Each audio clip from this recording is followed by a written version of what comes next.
into it. Hi, my name is Andre Jick. Hope you're doing well. Cover the finance and stay for digital IDs. So before I get into the details of how governments are planning to roll this out, let me first explain what a digital ID actually is, because I think when most people hear that, they just imagine it's a picture of your driver's license saved to your phone. And it kind of is that, but it's also a lot more than that. So a digital ID is a secure electronic form of ID that verifies who you are. Usually it's built on top of an app on your phone, and inside that app is all your personal information, which is then verified by a trusted authority like a company or a government. But there is a big difference between the physical version and the digital one, because digital IDs use something called biometric data, which are things like your facial recognition or fingerprints, with cryptographic encryption, so they're a lot harder to fake. And once you've been verified, that ID becomes reusable.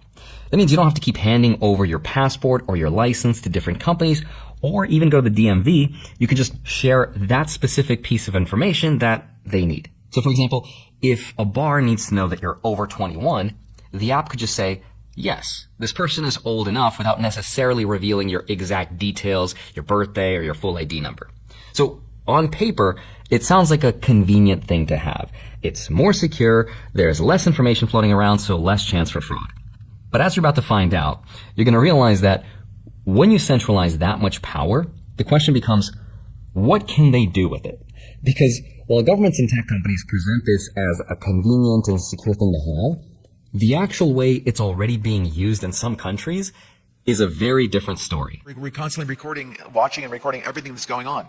Citizens will be on their best behavior because we're constantly recording and reporting everything that's going on. Take China, for example. Just this summer, they launched their National Digital ID app. But instead of it just being an upgrade from physical to digital, they tied it to their social credit system.